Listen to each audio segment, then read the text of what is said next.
Hey everybody, how you doing? Welcome to What Up Clay. This channel we talk about all kinds of things like how to build it, how to fix it, how to maintain it, or product reviews. Today we have a product review. We have a product review on a WMR Racing Rotor Master. What this tool here is designed to do is designed to measure the strength of the magnet on a brushless motor.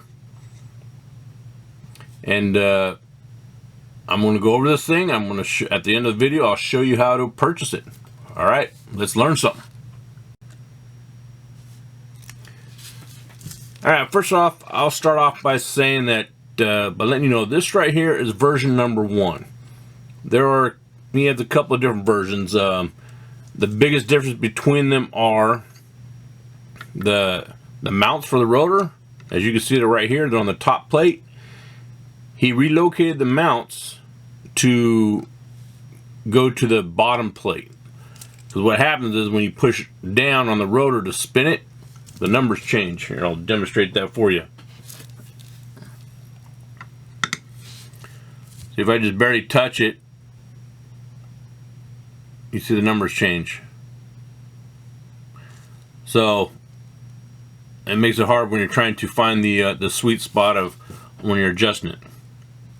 The newer versions now come in multiple colors: white, blue, black. I think he also has purple, and he has green. The circuit board on this one's black. You can also get in different colors: blue, white, and so on. You can mix match wherever you want to do. At the end of the video, I'll show the different models that they have when I take you to the website to show you how to order these. For hooking this up, just simple, just a 2S LiPo battery. He comes with different styles of connectors. You choose which one you want. I had to put a pigtail on this because at the time I got this, he only had one style plug. I normally use the Dean's, but that's just that. So now let's get on how to use this bad boy. So if you look up here, nice and pretty, you see WMR Racing. You see the minus sign here. That means that we are looking at the north side of the rotor. This side over here, this is going to be the maximum number that's showing. This over here is the real-time number, what you're seeing right, what it's seeing right now. So for using this, what I do is, well, first off, let's reset it. This is the reset button. You don't have to hold it down or anything like that. You just give it a little tap, and it resets. Now, when you're turning this, what you want to look for is you see the numbers right now are going down. So I want to turn it the other direction, so you go back and forth. So I'll turn the other direction until it goes up. And I'll turn it until it goes up, and then all of a sudden it'll start going back down again. And I'll find out where it stops going down. So right about there is about the height. I'll stop. Now I have to center it. Now I centered it by turning. Now I have to center it by going back and forth. How you do that is you look at the top number and the bottom number. These two right here, they have to match. They don't have to match, but they have to be pretty darn close, within the same proximity. Alright, that right there is pretty close. Can't get any closer than that. 159 and 158 looks like. Okay, and then I'll go and spin this again. Make sure I'm at the top number. Seems to be about the highest reading there that I can get. I'll hit the reset number, because the number here is bouncing around too much. You get a 1772. So I'll go to my calculator, and I'll type that number in. 1772. Now I'm going to add the number I get on this other side, the south side. So let's go to the south side. South side. Let's see here. Whoops. Went too far.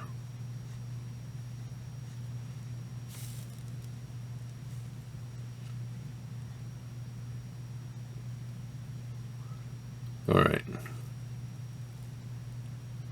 17. About the maximum. Now center it.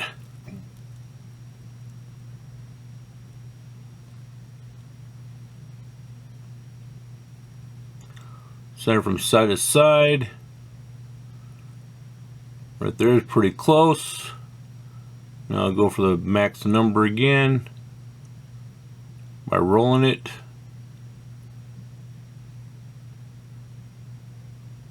Right there is about the max number, rolling it. Hit the reset. Let's see what number we come up with. Again, this is the south side. We have 1745. Now, since we're doing two numbers, let's going to find the average.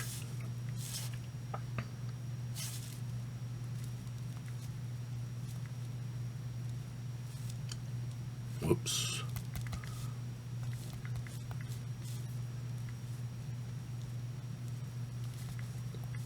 So that's 1772 plus 1746.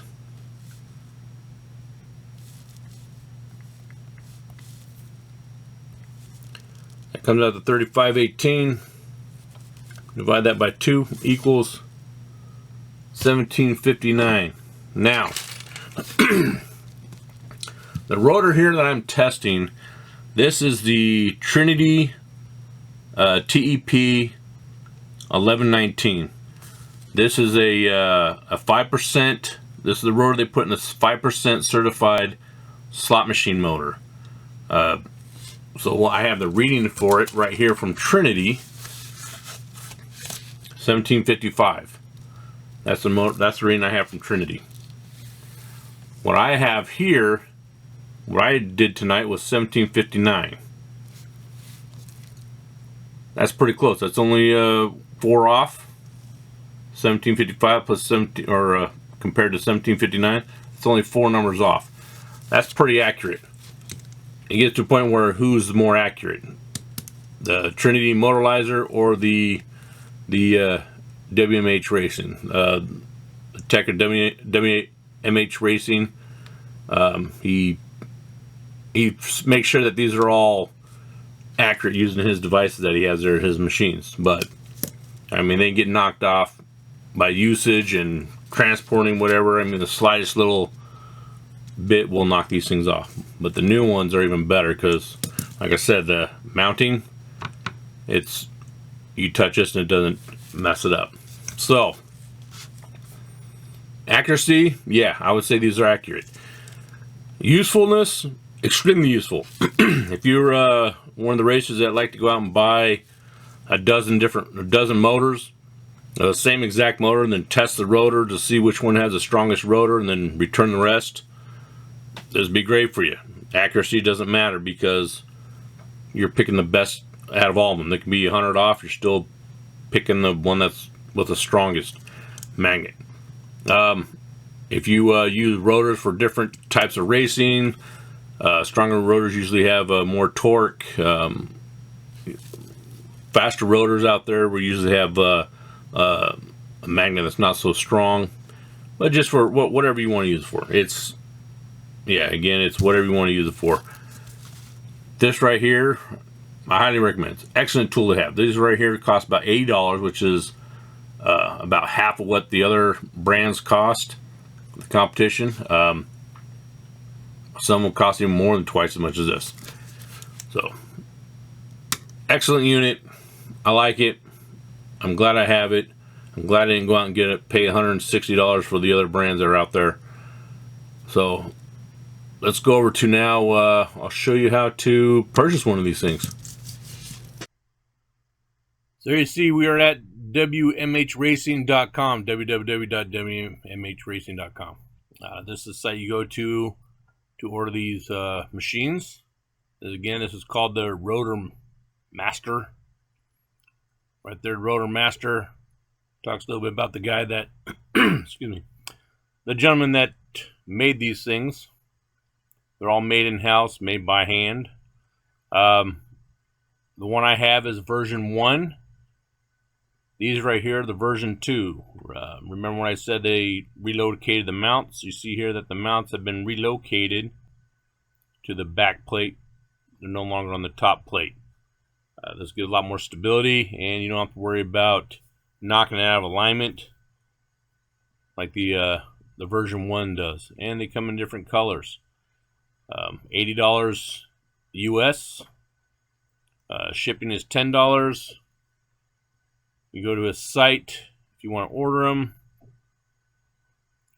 Right here's just click on this and you get in contact with him to order yourself one, or 2, or 3, whatever.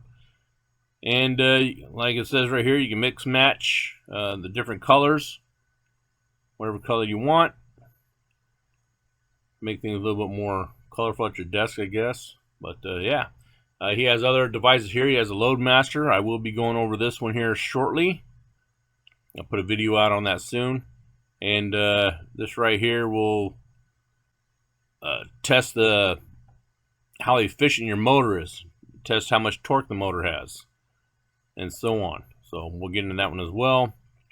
On here he also has the motor mount, which if you guys have a like a tunalizer or motorizer or something that tests the motor itself, the timing and such, you can put the motor inside this thing and you don't have to use the clips to mount those machines to the motor. You just slap the motor in, it goes in tight, and when you're done you just pop the motor out. I'll demonstrate that as well because he has the same setup on this. I have to give myself credit. I helped with the idea on this. Anyways, this right here shows the motor mount and how it works. Just pop the motor in, pops right out. But this is equipment that he has. Busy guy. Anyhow, this is the Rotor Master, one I just did a review on. If you want one, this is where you got to go to get it. Alright guys, I hope this video was useful. If you like it, please like and subscribe. I will be doing more reviews on not just RC equipment, but all types of tools and gadgets and gizmos out there. So yeah, if you like it, please subscribe. If you don't like it, subscribe to my channel anyway, just so you can come on here and make fun of me. Alright guys, take care.